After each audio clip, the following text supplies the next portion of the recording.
Assalamualaikum warahmatullahi wabarakatuh. Saya perwakilan dari kelompok 4 beserta narasumber kami yang bernama Ustadz Muhammad Tarik Rida ingin bertanya jawab tentang soal-soal yang telah kami sediakan.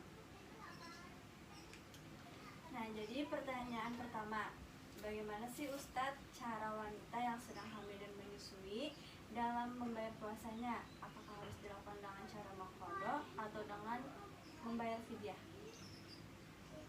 Bismillahirrahmanirrahim. Alhamdulillahirabbil alamin wassalatu wassalamu ala asyrafil anbiya'i wal mursalin sayyidina wa maulana Muhammadin wa ala alihi washabbihi ajma'in.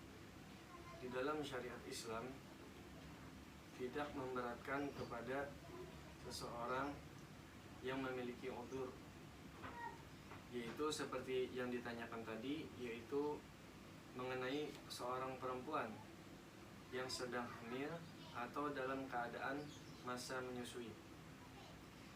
Yang kami dapatkan di dalam kitab Hasyiah Al-Qalyubi dan kitab I'anatul Talibin, bahwa seorang perempuan yang hamil atau dalam keadaan menyusui tidak diwajibkan berpuasa di saat bulan Ramadan.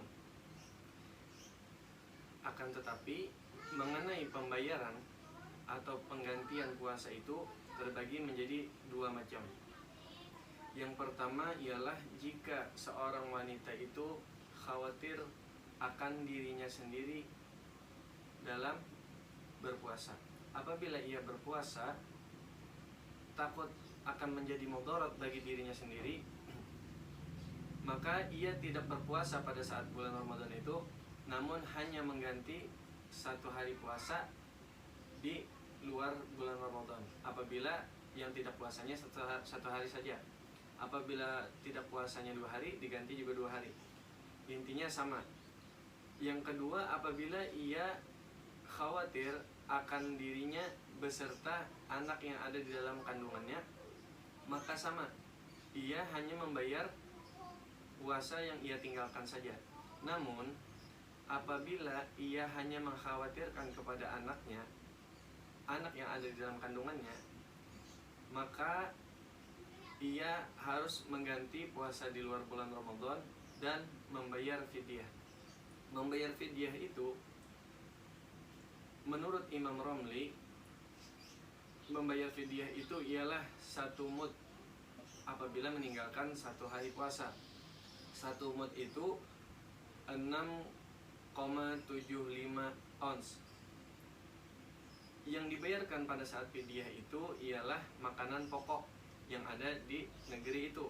Kalau kita di Indonesia sini ialah makanannya adalah beras.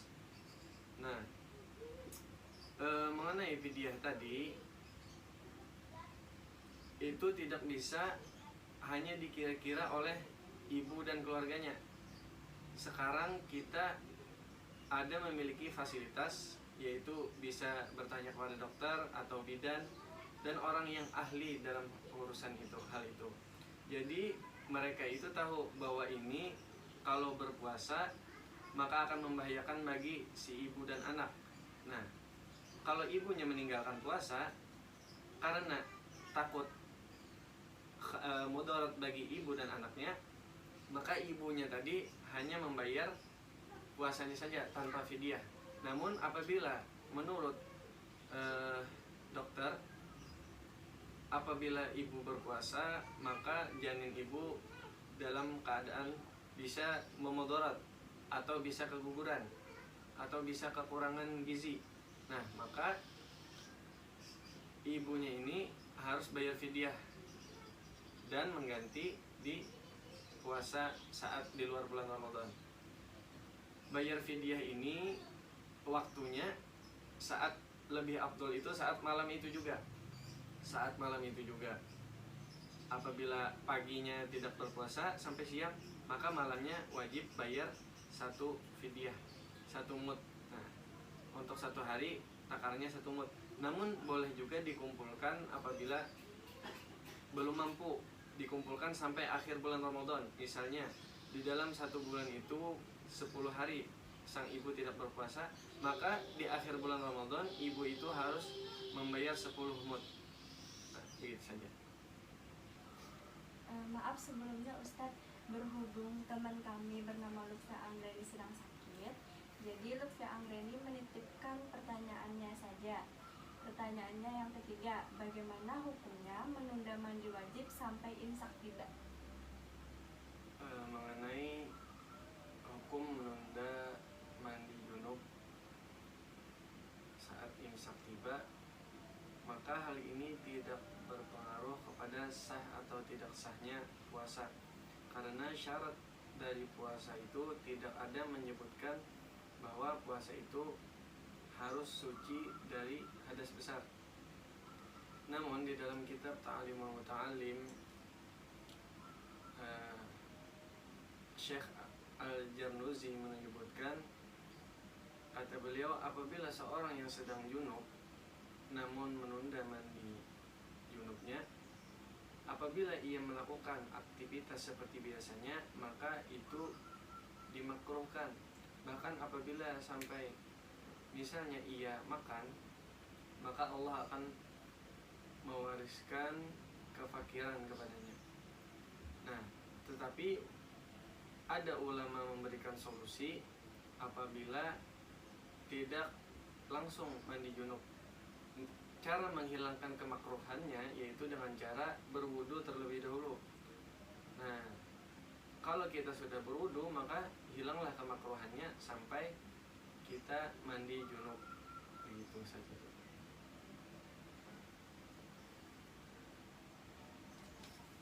Pertanyaan yang keempat, Ustaz, bolehkah kita menjamak sholat saat terjebak macet meskipun jaraknya belum memenuhi syarat untuk menjamak sholat? Bagaimana, Ustaz?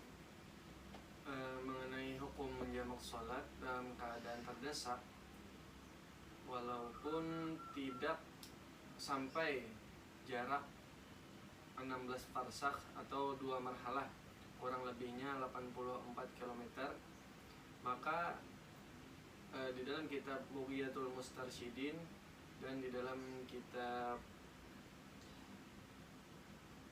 Kifayatul Akhyar, maka itu tidak mengapa.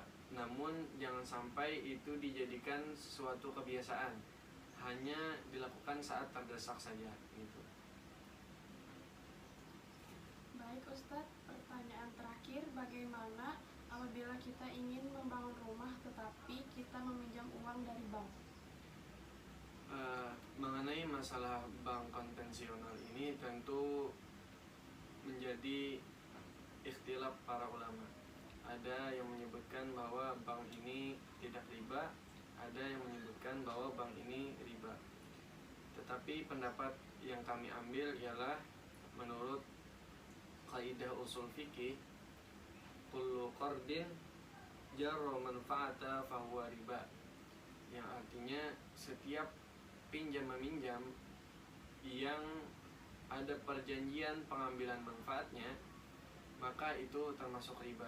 Nah, jadi rumah, apabila membangun rumah menggunakan uang riba, maka tentu saja itu diharamkan. Sebagaimana di dalam Al-Quran surah Al-Baqarah ayat 275, yaitu wa ahallallahu al-bai'a wa harrama riba. Allah menghalalkan jual beli dan mengharamkan riba. Nah, namun apabila sudah terlanjur, maka segeralah bertobat kepada Allah dan jangan sekali-kali mengulanginya lagi. Begitu saja. Baik, terima kasih kepada Ustadz Muhammad Farid Ridha atas jawaban yang telah diberikan. Kami tutup dengan wassalamualaikum warahmatullahi wabarakatuh.